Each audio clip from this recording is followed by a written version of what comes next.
Welcome, everybody, to The Allergic Writer.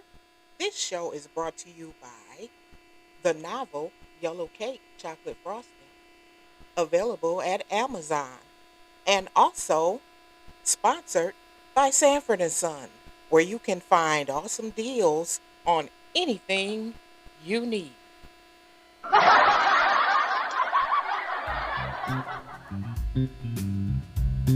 Hi.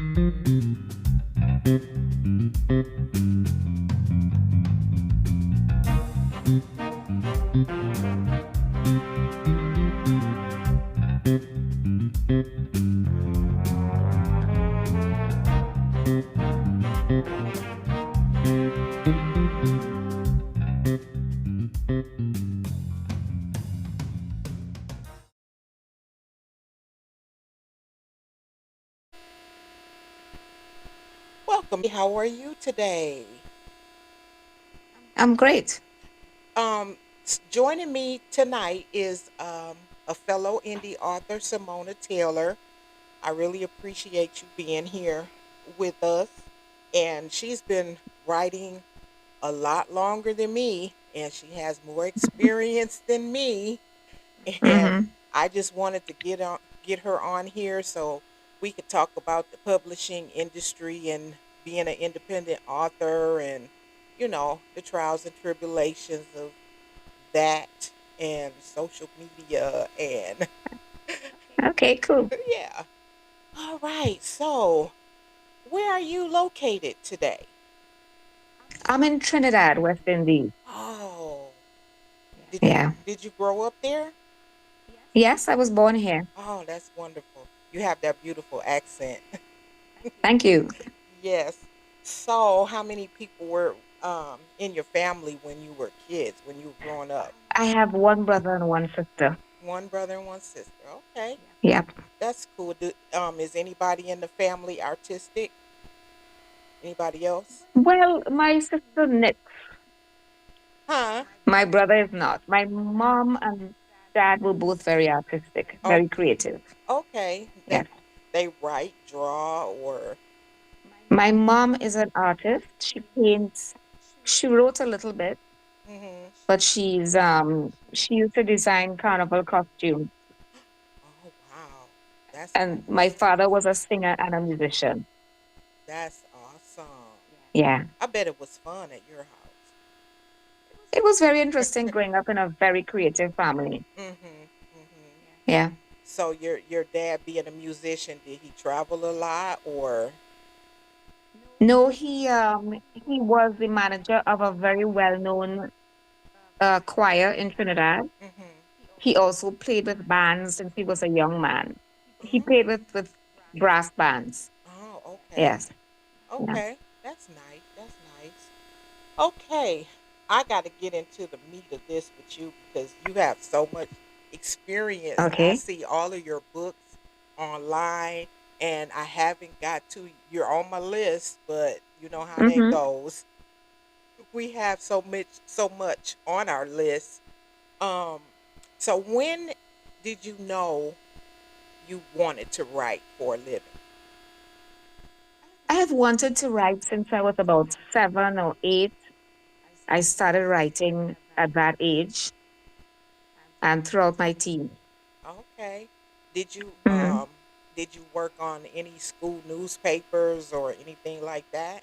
Yes, yes. I worked on the school newspaper and my college newspaper, my Hmm. college magazine. What college? Yes. What college did you go to? The University of the West Indies. Ah, okay, okay, hmm that's awesome. I was on the newspaper when I was in junior high school, and hmm that reminds me of a story. And I hadn't thought about this in a long time till I just asked that question. And Right?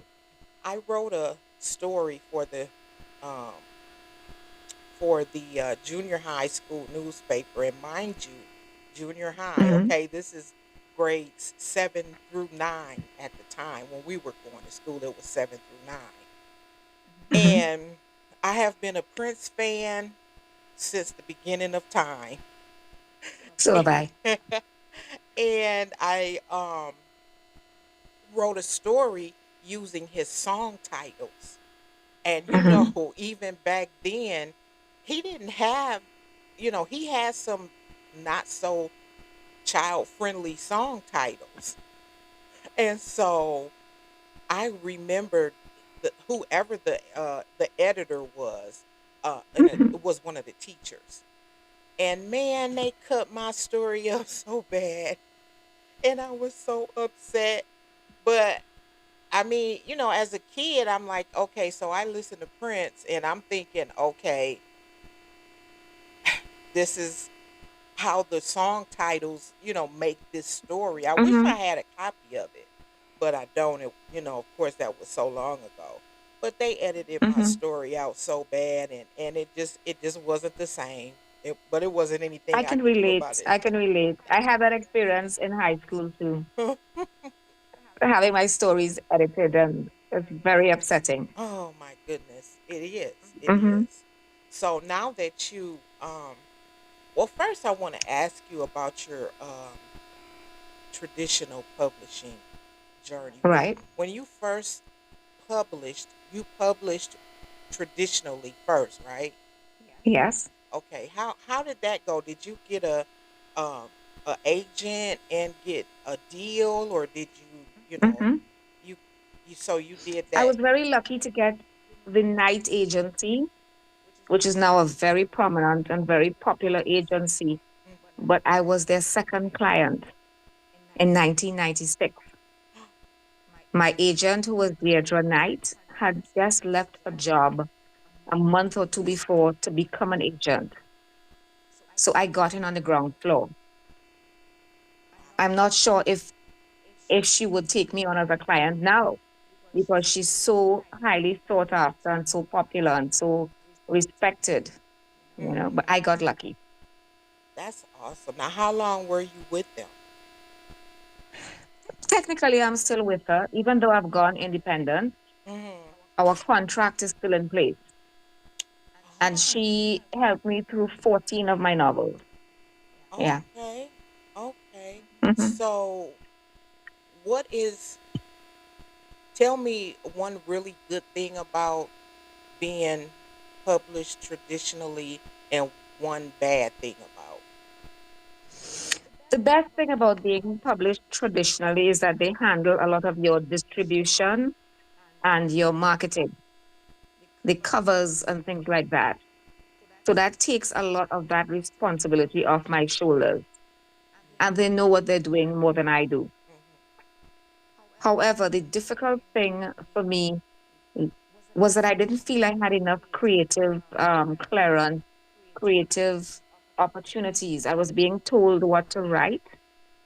I was being told to write the market in a very narrow parameters.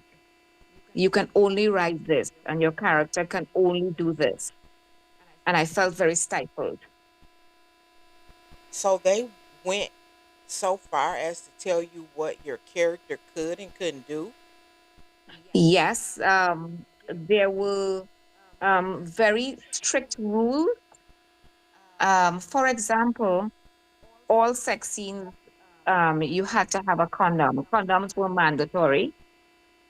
And the rationale for that was that at the time in the 90s, Black women were among the highest um, rates of contracting HIV. Mm-hmm. So, because I wrote in an imprint that was aimed at Black women, the publisher felt it was their responsibility to convey to Black women that sex with a condom was pleasurable. Mm-hmm. So, all sex scenes with my imprint had to feature a condom. Now, on paper, that sounds good, but with my story, there have been incidents where my characters would be in a place where they couldn't find a condom. It doesn't make sense. If you are stranded on a desert island, or if your plane crashed and you're on an island, where do you get the condom from? And that would narrow down my sex scenes or the potential of my sex scenes. And I have had editors add in a sentence with a condom, which just did not make sense. The condom didn't fall from the sky. It didn't make sense. And that upset me. Yeah, yeah, especially if somebody's adding something that just doesn't make sense. And you're the Yeah, writer, you're the creator of these characters, you know how the right? scene flows, and one little alteration can just mess up your flow, your vibe, your Yes. yeah, I get I it. can remember the point at which I said being traditionally published does not make sense for me. Mm, It was a book in which the character lost everything. He lost his wife, he lost his baby, he began to drink, he lost his job, he lost his business, and he was starting from scratch with money that he borrowed from his father. And he established a new business. And the editorial note I got was that he was not rich enough. And we only want rich men in our imprint. And I was thinking, you did not read my story. This is a man who has started at the bottom. And now you're telling me he needs to be driving a sports car. He needs to have a chain of stores, even though he had just opened his first store with borrowed money. And I'm thinking, this is not the character arc that I want. You are ruining my story. And that is when I said, you know what? I can't write for a publisher anymore. wow, that's interesting. And Mm-hmm. I wanted a deal so bad. And I did Mm-hmm. not know. I mean, I, have read things here and there about, they might want to do the cover this way, as even if you have something in your mind. But then certain articles, when you read, um, about stuff like that, a Mm-hmm. lot of times the person writing the article will say, um, but you have the opportunity to work with your publisher on the cover. Um, Mm-hmm. it's something where you guys will be working together, and I knew that they would want to make changes, but it sounds like the way you're saying it is that they have the final say. They do. Now, to be clear, I am not ungrateful for my experience. I get it. I have had traditional publishers for 14 books, and they were very good to me. They took a chance on me as a young writer and not even being an American and not even living in the States, which cut down on my ability to interact with readers, to go on tours, to go to bookstores, libraries, etc. But they liked me enough to take a chance on me. So I appreciate them. I would never ill speak my publishers, Right, right, right. right? But by the same token, I felt that an independent writing might be more for me. Because that as an artist, you're living with these stories and characters in your head all the time, Hmm. and you don't want anybody changing. you know That's correct. you know That's correct. and it's okay if you decide to cut something out, Hmm. but for somebody else to say this has got to go, and I'm putting my foot down, and that's that. Yeah. Yeah, that would be hard to deal with. Hmm. Yeah, that would be hard to deal with. Yeah, I wanted a deal so bad. I Yellow Cake, um, it was. I think I had it done about 3 years. Um, Right. it's such a long story, but let's just for time's sake, I finished the book, queried, queried. I mean, Hmm. query letters coming out my ears. I either got no response or I got rejected. So Hmm. then I went back, hired an editor. Hmm. We did all that we, had to do. It was really expensive, and I was satisfied with the story. And she even brought some stuff out of me that even helped Mm-hmm. the story. Mm-hmm. So I queried again, query letters coming out of my ears. Oh, your story is so charming, but it's not right for me right now. Or, you get that response. And so then I wasn't gonna give up, but I didn't know what I was gonna do because Right. I didn't know. I just knew that I wouldn't be able to do like the computer part as far as getting it on Amazon and stuff, formatting Mm-hmm. and all of that because I still work a regular job. And I happened to find somebody who did that. Just you write the book and they do the formatting and everything, that goes along with getting it on Amazon. And I was Right. so excited I didn't know what to do. And so Mm-hmm. uh I had to borrow some money. But I got it done and I got it out there and I was so happy. But it's so So fun. proud of yourself. I'm happy. I'm happy I finally got it out there. And Right. it's funny because I had all of these, well, not all of these because I didn't get that many uh personalized responses, but the personalized responses that I did get, Mm-hmm. they were um it just doesn't seem right for this climate, or it's just not for me, or you Mm-hmm.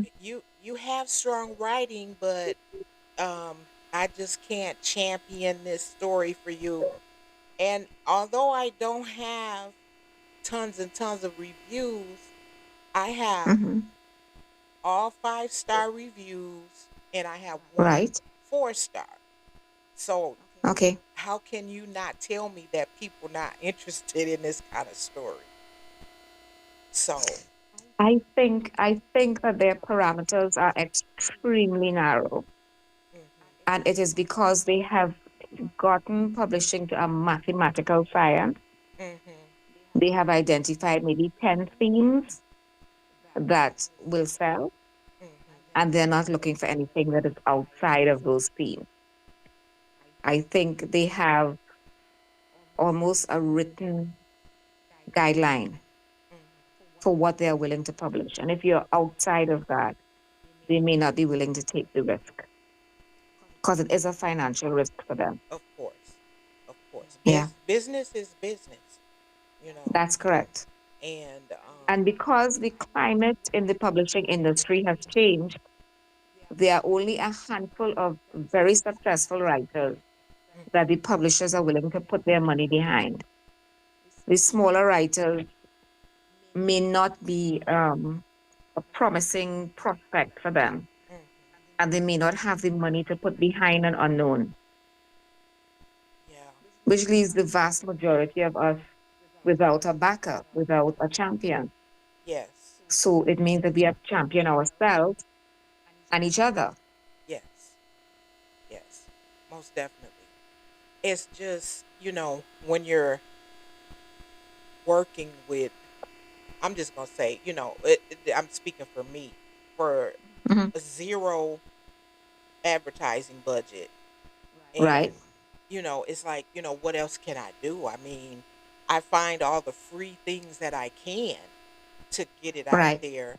And it's still like, I know if I had that advertising budget, i know Hmm. I know that the numbers would do Same so here. much better, Yeah, you know and you know that leads me to the social media thing, right, where we basically break our necks trying to make these um, video clips and um, right, little snippets of our book and posting right. when it seems that they're working against us. I mean, I'm going to say Facebook because I don't, Hmm. again, I don't have thousands and thousands of followers, but I feel like I have like a little over 500 on my author page.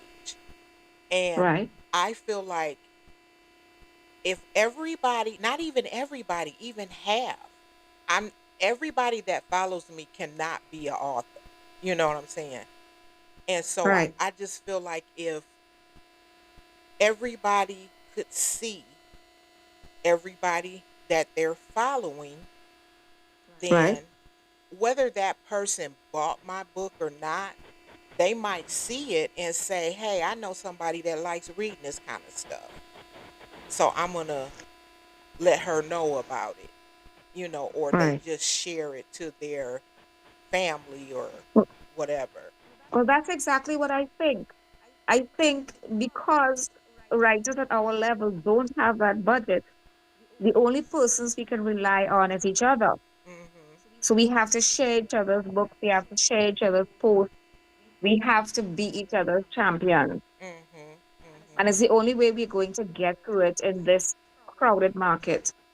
Yeah. It is to be unselfish enough to back each other up and to acknowledge that the pool is big enough for all of us to swim in. Yes, it Right. is. Yes, it is. But it just gets irritating when you have, say, 500 followers, but you post something and nobody sees it. Yeah. Again, the algorithm works against us. You Unless we pay for a boost on Facebook, Yeah, maybe and 10 people might see your post. right. If I'm gonna pay for a boost on Facebook, I can pay um somebody somebody's blog to, you know, put it on there and let it just be there forever instead Right. of paying a boost to boost it on Facebook. Mm-hmm.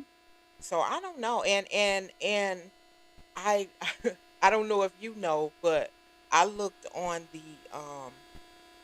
think it was, yeah, Instagram. You know how you can get the blue Right. check by your name, and they say Right. it makes you seem more legitimate and blah blah blah. Well, I didn't know it was how I forgot. Oh, I just forgot that quick. Was it fifteen It's very dollars? expensive. Yeah, $15 a month or something like that Yeah. for a blue check. Yeah.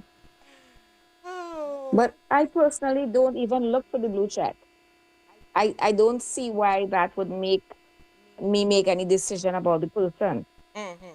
I'm interested in what you're posting, not interested in a blue check. Right. Right. Right. Wow. We're making it though. I mean, as long as we don't give up, I mean, what can we do? You Well, just keep going yeah. and Now, keep writing. Are you writing something else? um, well, yeah, I have my second book is done, and I just need to go over it again. And Right. I had my reader look at it, and I'm not paying for an editor this time. Between me and her, it's just gonna have to get done. And it's the second in the series. So Right. this one will be a lot different the than Yellow Cake. It's But if you can't afford an editor, do you have a critic partner? I uh found critic partners very helpful. yeah, yeah, she don't hold anything back. Right. Yeah, yeah. Cuz she's a writer herself, but Okay. yeah, she doesn't hold anything back. And we've gotten all into this conversation about your publishing journey and all of Right. that. And we didn't even talk about what you write.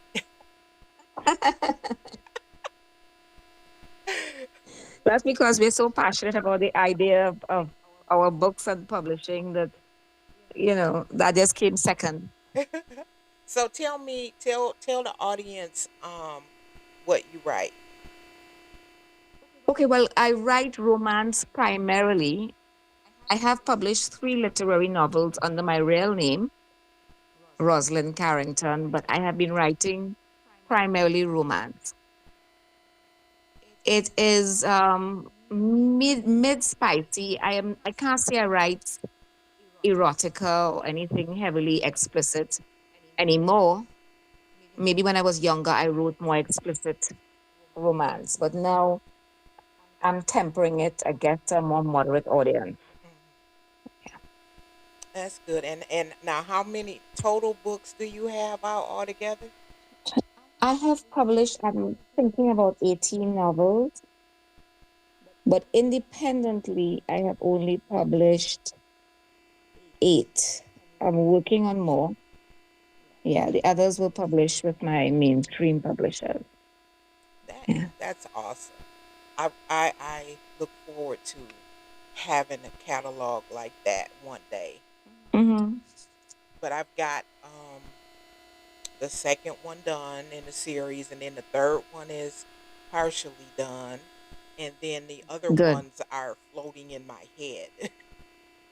Right. So yeah, and people, I seen this meme that says, "How do you walk around with stories, all these stories in your head?" And Mm-hmm. then the Mm-hmm. person says, "Well, who are you? What's your name? What day is it?" Yeah.